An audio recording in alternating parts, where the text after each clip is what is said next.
Coming up today, President Park Geun-hye pays tribute to the American troops killed in the Korean War. She also visits a NASA Space Flight Center as she continues her U.S. trip. The United States condemns North Korea for severely restricting religious freedom. It also says the North Korean leadership should be brought to account for their grave human rights abuses. Plus, unhappy with the findings of a Dutch investigation, Russia asked the UN's aviation body to open a new probe into the downing of Flight MH17. Stay tuned for these stories and more.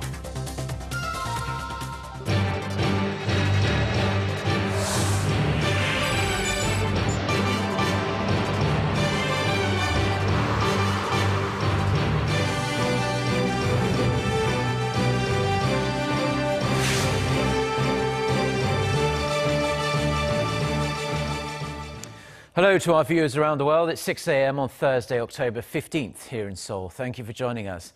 I'm Mark Broome. Our top story this morning, President Park Geun-hye has started her official schedule in Washington with a visit to the Korean War Veterans Memorial. As well as paying tribute to the fallen heroes, the president pledged to further strengthen South Korea's alliance with the United States. Hwang Sang-hee files this report from Washington. Remembering the American soldiers who fought in the Korean War was President Park's first official schedule in Washington. She paid tribute with a wreath-laying ceremony at the Korean War Veterans Memorial on Wednesday, calling them true heroes. She was joined by some 120 people, which included surviving veterans and family members of those who served in the war. Vowing to further strengthen Seoul's alliance with Washington, President Park said South Koreans will never forget those who helped them when they were in trouble. More than 36,500 American soldiers sacrificed their lives during the 1950 to 1953 Korean War. President Park also visited the NASA Goddard Space Flight Center in Maryland in an effort to strengthen cooperation with Washington on space issues. Later in the evening, President Park will attend a dinner event to mark the strong alliance between South Korea and the U.S., where she will meet with U.S. officials, academics, war veterans, and South Koreans living here in Washington. Hwang Sang-hee, Arirang News, Washington.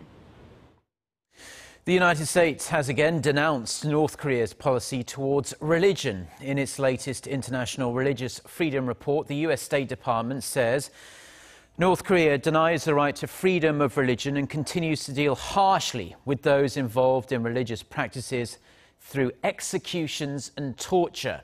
The report added the North's leadership should be brought to the International Criminal Court for human rights abuses as recommended by the UN Commission of Inquiry on Human Rights in North Korea.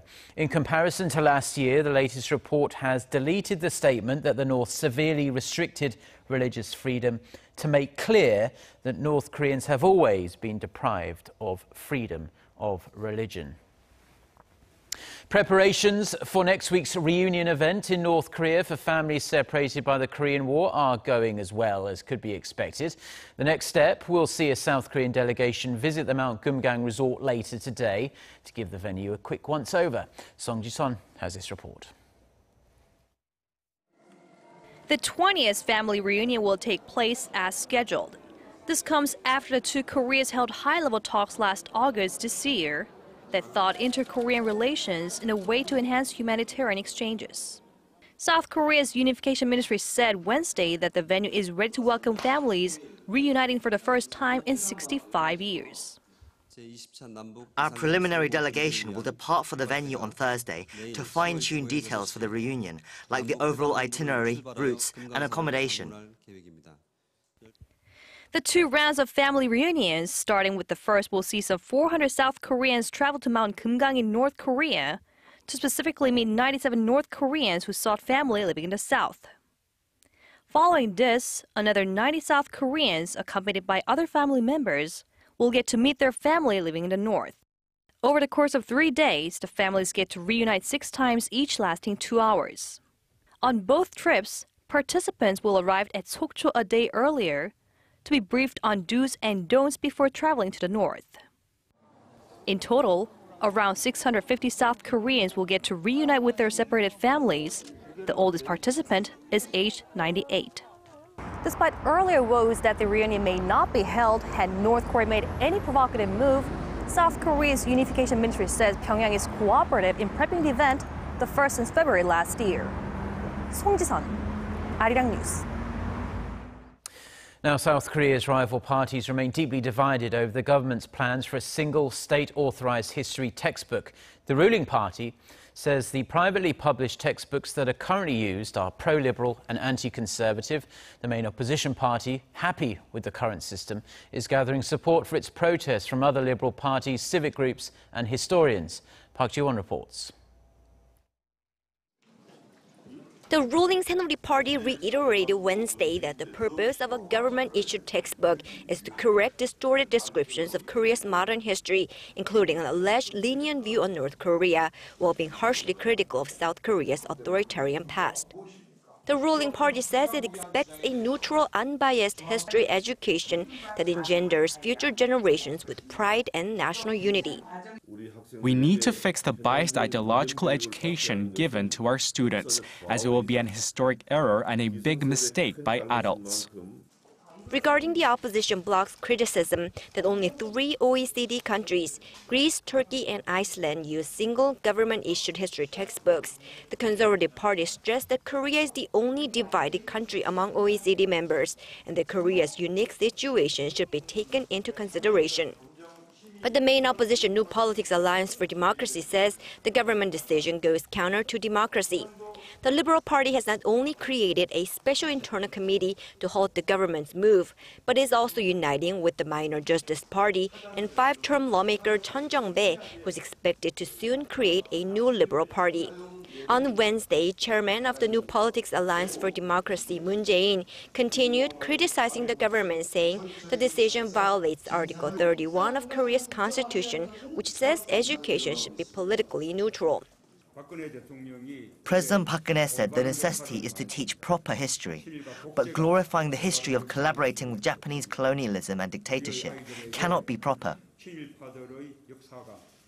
Since 2003, a system of adopting single government-issued history textbooks for middle and high schools changed to an alternative system, giving government authorization to private publishers. Currently, there are 10 history textbooks for middle schools and 8 for high schools, which all passed government authorization. A recent public survey by Realmeter shows tense confrontation over the matter, with over 47% of respondents favoring returning to government-issued textbooks, while nearly 45% oppose the government's move. Park Ji-won, Arirang News. Japan and China have been holding heated discussions over the recent inclusion on UNESCO's Memory of the World Register of Chinese documents related to Japan's atrocities during the 1937 Nanjing massacre. Meeting with visiting Chinese State Councillor Yang Jie-che in Tokyo on Wednesday, Japanese Prime Minister Shinzo Abe expressed regret over Beijing's successful bid to register those documents. Tokyo-based Kyodo news agency said that Abe stressed the two countries should not excessively focus on their unfortunate history, but rather build future-looking relations. Yang said it was important to firmly acknowledge history in order to move forward. The Chinese official also expressed confidence that a trilateral summit with South Korea will take place soon. Russia wants the United Nations to open a new investigation into the downing of Malaysia Airlines Flight MH17. Dutch investigators say the plane was knocked out of the sky by a Russian-made Buk missile fired from an area in eastern Ukraine controlled by pro-Russian separatists. Speaking on Russian TV on Wednesday, the head of the Russian aviation agency said the evidence presented by the Dutch team was unfounded and biased. He said the team was fundamentally wrong and had cherry-picked the evidence to suit a theory they had chosen. The Russian official added that Russia was well within its rights to continue its own probe into the crash. The Boeing 777 crashed on July 17, 2014, as it flew over eastern Ukraine. All 298 people on board were killed. 2/3 were from the Netherlands.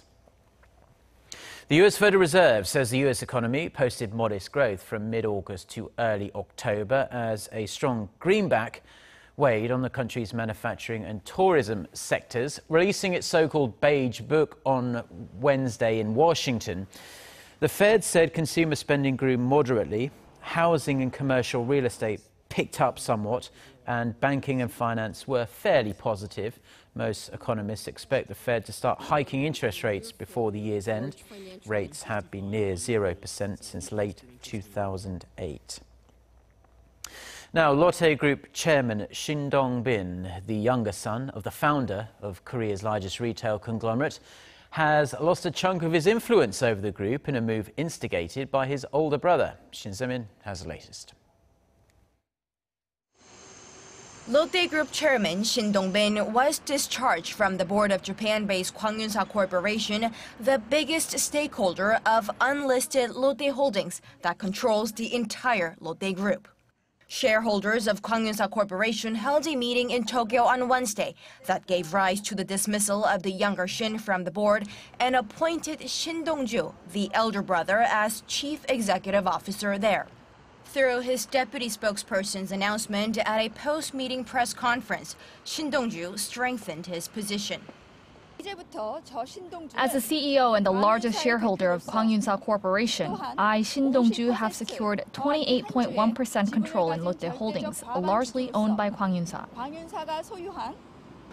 Shin Dong-ju alone has secured a majority stake in Kwanghyunsa after receiving a single share handover from the founder, Shin Gyuk-ho. On the other hand, Dongbin, the younger son, holds less than a 40% stake within the company. While reiterating his position, the elder sibling also said he would straighten matters within Lotte Group, adding he would concentrate on seizing control of the retail giant. Following the decision, Lotte Group said in a statement the result does not undermine Chairman Shin Dongbin's control over the retail conglomerate, as Kwanghyunsa is a family-owned company that owns a fraction of shares of Lotte Holdings. The majority of Lotte Holdings still supports the current chairman Shin Dongbin, a confidence shown since the shareholders' meeting back in August. With the turnover, the race to the ownership of the retail giant looks to last for a while, as two siblings, both overconfident, are thriving to secure an inch more of their position within the group. Shin Se-min, Arirang News. Now, Korea has a rare trinational summit coming up with China and Japan. The leaders of the three countries are expected to meet for the first time in more than 3 years, later this month or in early November. Experts from all sides agree that Seoul, Beijing and Tokyo have to work closer together, especially on the economic front. Kwon-swa reports.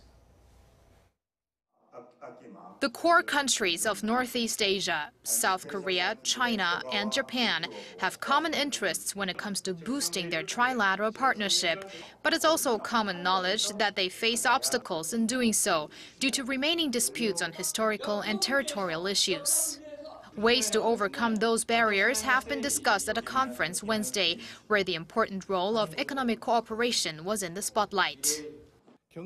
Codependency has to be raised further, for example with the fast establishment of a Korea-China-Japan free trade agreement.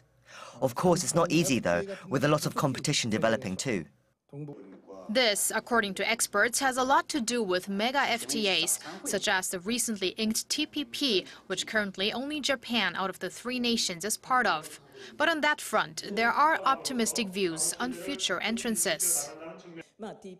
If Korea in the future becomes a TPP member, Korea and Japan will 99.9% have a bilateral FTA too.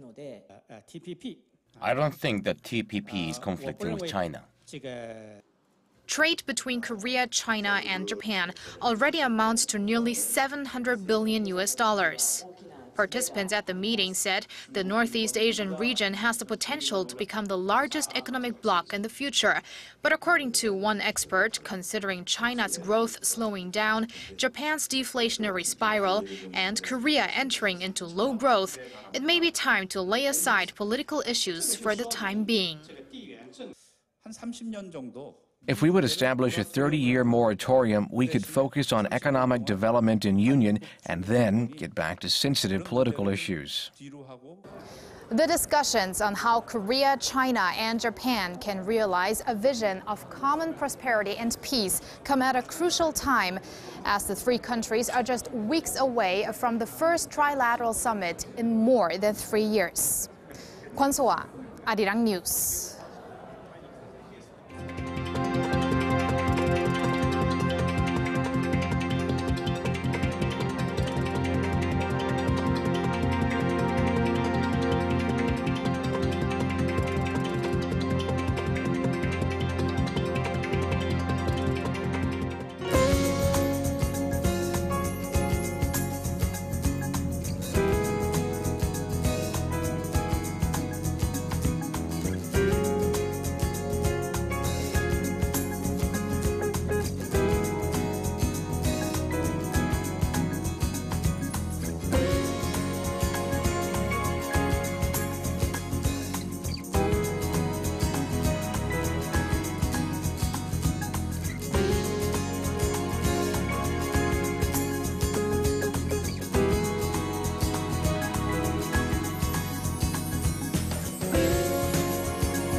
Well, those are stories we've been following on this Thursday morning here in Seoul. For more of the latest, don't forget to check out our website, arirang.com/news. And it's also worth checking out our smartphone application. Just search for Arirang TV in the usual places. Have a great day. Goodbye.